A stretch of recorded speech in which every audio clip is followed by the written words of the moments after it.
그리스도교 신앙은 오직 하나님만을 정말로 하나님으로서 믿는 신앙입니다. 그러나 우리 일상생활은 하나님 이외에 여러 가지 것에 가치를 두고서 이루어지고 있습니다. 때로는 신앙을 옆으로 젖혀두고 딴 것에 마음을 기울이고 있을 때도 있는 것이 아닐까요? 때로는 당신은 하나님을 진실로 믿으며 성실하게 살아가고 있냐고 물어질 때도 있을 것입니다. 그렇게 물어지는 상황을 신앙 고백적 상황이라고 말합니다. 너희가 어느 때까지 둘 사이에서 머뭇하려느냐. 오늘 아침의 성경 구절은 이스라엘 백성에게 그렇게 다그친 엘리야의 말을 전하고 있습니다. 이 성경 구절이 종교개혁 기념일의 성경 구절 중에 하나로서 들어지고 있습니다. 너희가 어느 때까지 둘 사이에서 머뭇하려느냐. 여호와가 만일 하나님이면 그를 따르고 바알이 만일 하나님이면 그를 따를지니라. 신앙 고백적 상황의 물음입니다.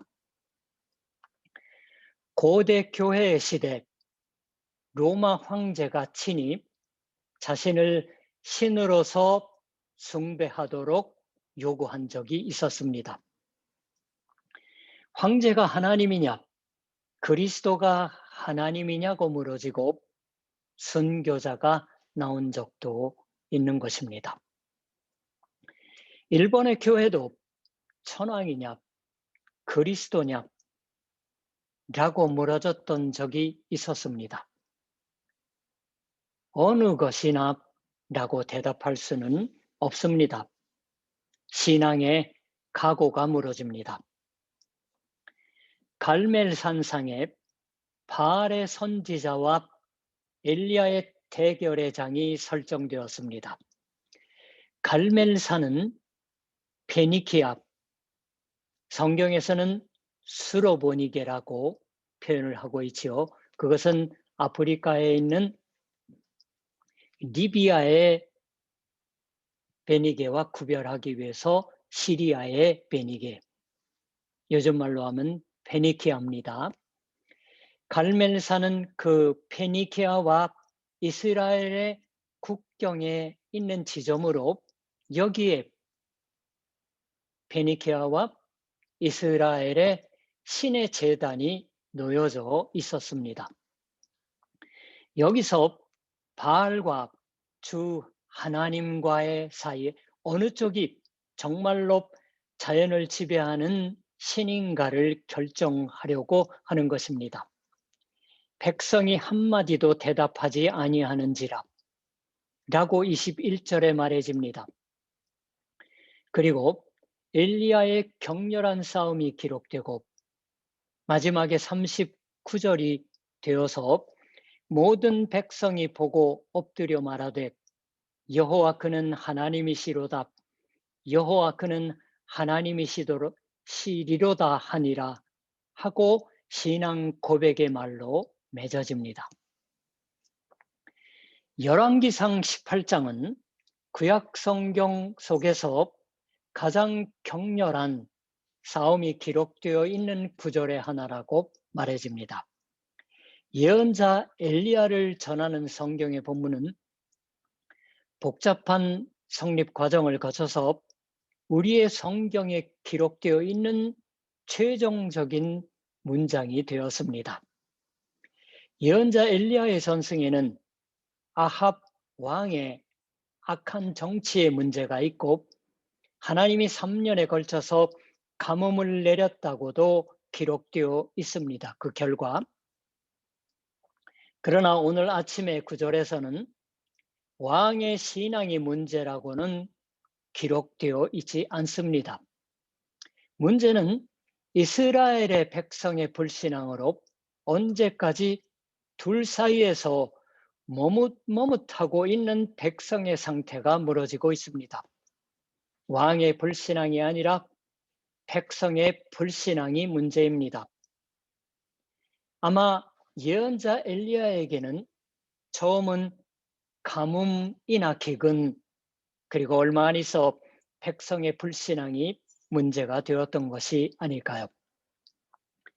비가 내리지 않았던 것은 아합과의 싸움에 있어서 일단 엘리야의 승리겠지요. 그러나 이것은 백성 전체의 고난으로 이어지고 있었습니다.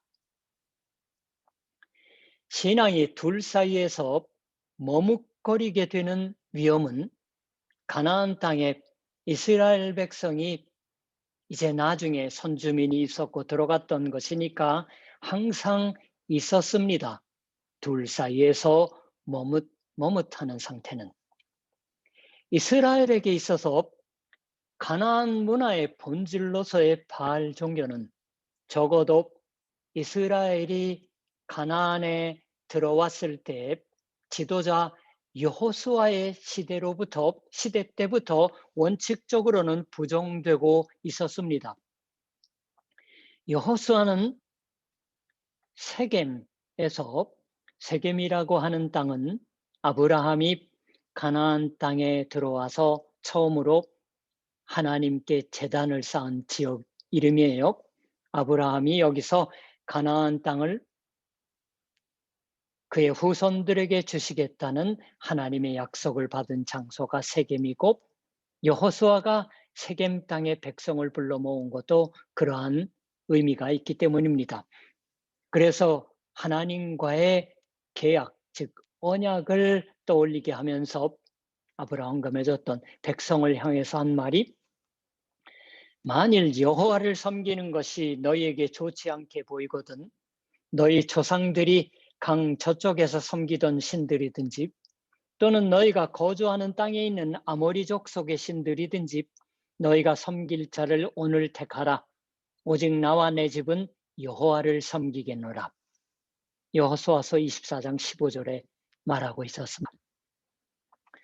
그러나 오늘의 장면, 아합의 부인 이세벨에 의해서 공공연하게 이스라엘에서 예배된다면, 바알 예배가 된다면 가나안 전래 바알 종교의 부활은 억누를 방법이 없는 것입니다.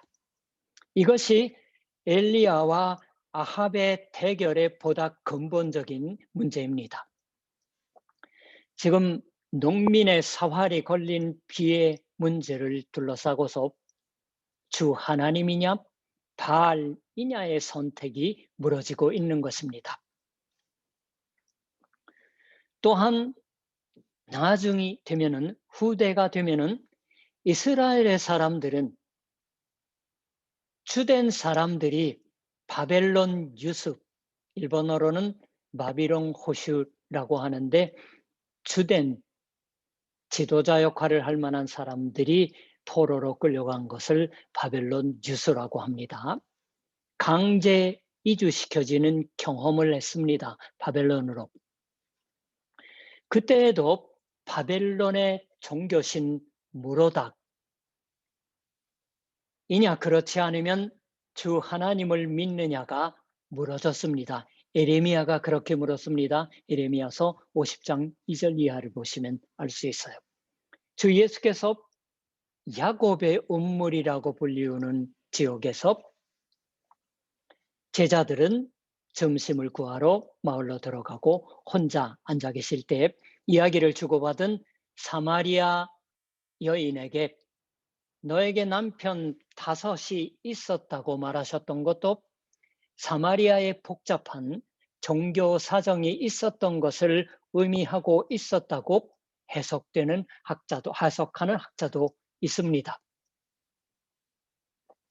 둘 사이에서의 머뭇거린 가운데에서 백성의 마음이 주 하나님께로 되돌려진 건 어떻게 해서일까요?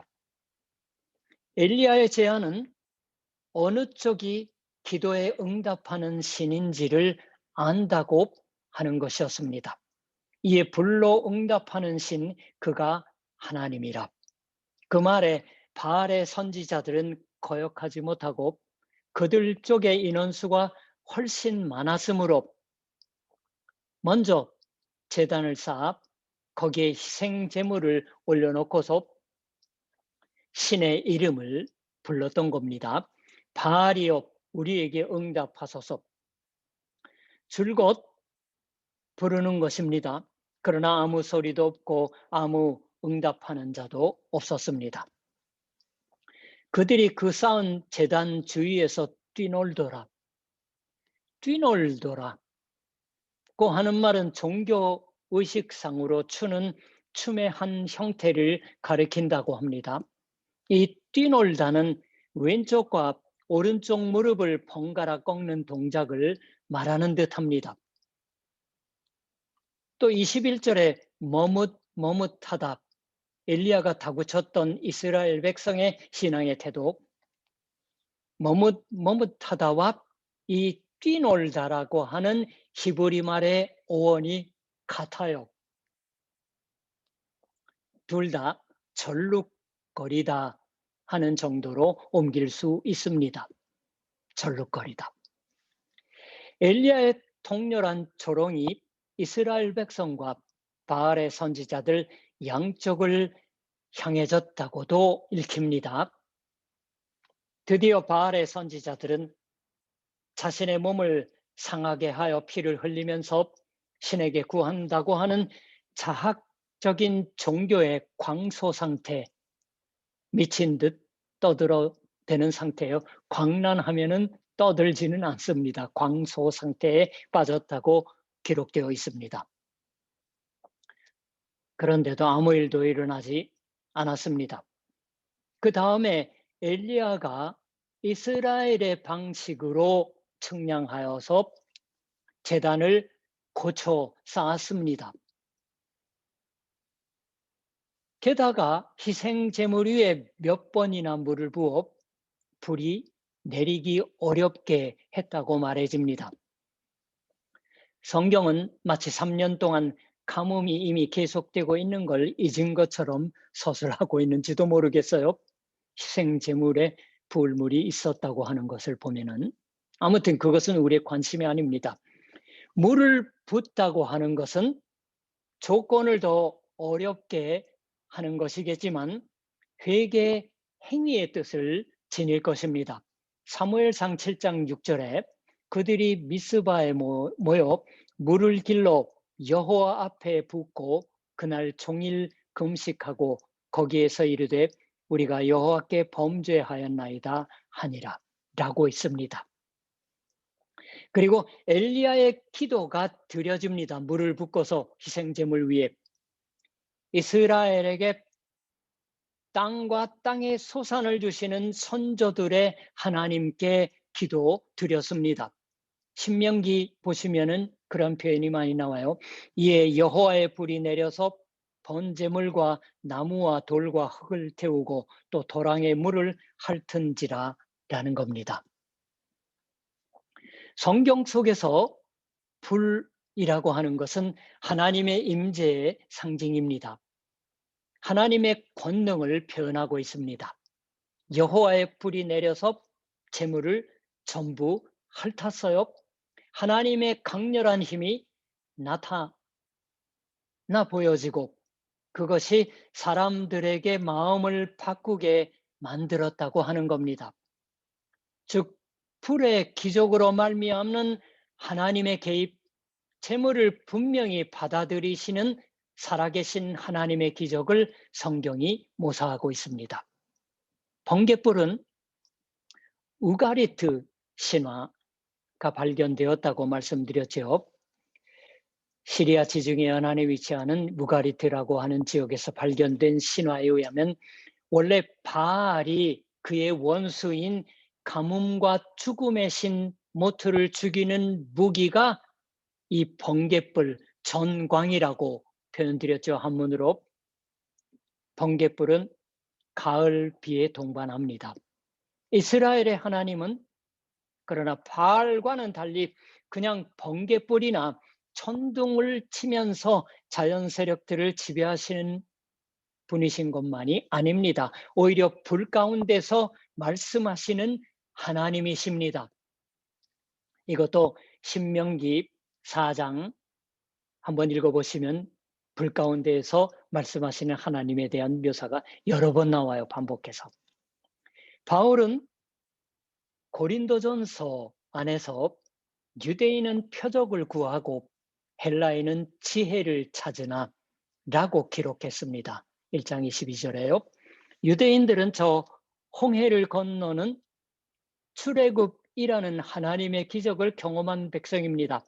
그 사건으로 말미암아 하나님의 강렬한 구원을 경험했던 것이니까 표적, 즉 기적을 구하는 백성이 되었다고 하는 말이에요. 우리에게도 그러한 마음이 생길 때가 있다고 생각합니다.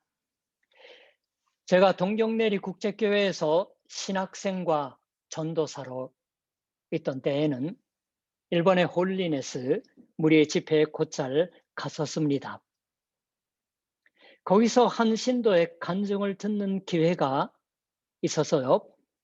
그 간증을 하신 분의 부친이 홀리네스 교회의 목사님으로 전쟁 중에 태평양 전쟁 중에 홀리네스 탄압을 만주에서 경험했던 것이라고 합니다.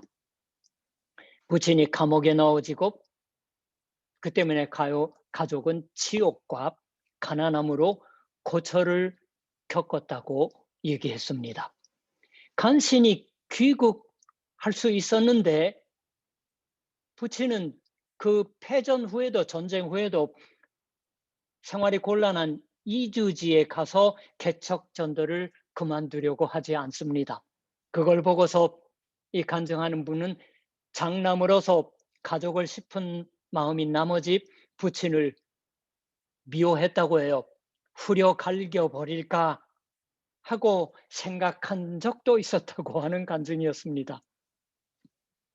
그 가난함과 부친과의 갈등 속에서 신앙도 없는 채로 필사적으로 기적을 구하고 있었다고 하는 겁니다. 그때 이러한 자신이 오늘 이렇게 해서 살고 있는 것 자체가 하나님의 기적이다라고 깨달았다고 하는 간증이어서요. 기적을 구하는 마음은 누구에게라도 일어날 것입니다. 자신이나 가족이 난치병을 만나면 치유의 기적을 구합니다. 전도가 더 세차게 되어지도록 풍성한 달란트를 하나님에게서 부여받은 사람이 출연해서 압도적인 전도 활동을 추진하게 하옵소서라고 저는 그러한 기적도 구하고 있습니다. 우리도 불을 내려서 응답하시도록 하나님께 구해서는 안 될까요? 바울은 말합니다. 유대인은 표적을 구하고 헬라인은 지혜를 찾으나 우리는 십자가에 못 박힌 그리스도를 전하니 유대인에게는 거리끼는 것이요 이방인에게는 미련한 것이로되 오직 부르심을 받은 자들에게는 유대인이나 헬라인이나 그리스도는 하나님의 능력이요 하나님의 지혜니라. 고린도전서 1장 22절부터 24절입니다.